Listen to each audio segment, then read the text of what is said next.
13 अक्टूबर 2025। पहला पाठ। रोमियो के नाम संत पौलुस का पत्र, अध्याय 1, पद संख्याएं 1 से 7। यह पत्र यीशु मसीह के सेवक पौलुस की ओर से है, जो ईश्वर के द्वारा प्रेरित चुना गया और उसके सुसमाचार के प्रचार 28वां सप्ताह सोमवार के लिए नियुक्त किया गया है। ईश्वर ने बहुत पहले अपने नबियों के द्वारा इस सुसमाचार की प्रतिज्ञा की थी, जैसा कि धर्म ग्रंथ में लिखा है। यह सुसमाचार ईश्वर के पुत्र हमारे प्रभु यीशु मसीह के विषय में है।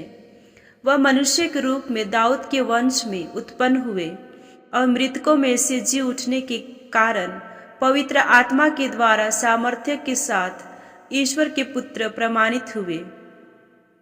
उनसे मुझे प्रेरित बनने का वरदान मिला है, जिससे मैं उनके नाम पर गैर यहूदियों में प्रचार करूं और वे लोग विश्वास की अधीनता स्वीकार करें।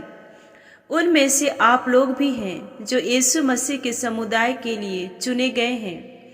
मैं उन सबों के नाम पर यह पत्र लिख रहा हूं, जो रोम में ईश्वर के कृपा पात्र और उसकी प्रजा के सदस्य हैं। हमारा पिता ईश्वर और प्रभु यीशु मसीह आप लोगों को अनुग्रह तथा शांति प्रदान करे। प्रभु की वाणी।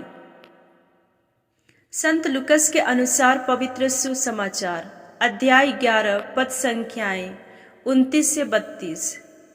भीड़ की भीड़ उनकी चारों ओर उमड़ रही थी और वह कहने लगे, यह एक विधर्मी पीढ़ी है, यह एक चिन्ह मांगती है।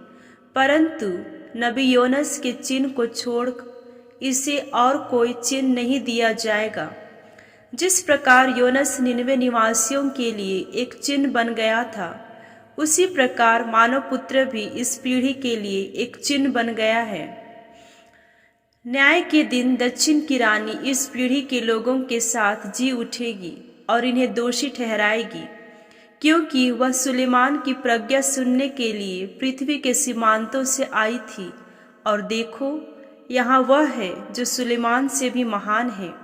न्याय के दिन निनवे के लोग इस पीढ़ी के साथ जी उठेंगे और इसे दोषी ठहराएंगे, क्योंकि उन्होंने योनस का उपदेश सुनकर पश्चाताप किया था, और देखो, यहाँ वह है जो योनस से भी महान है। प्रभु का पवित्र सुसमाचार।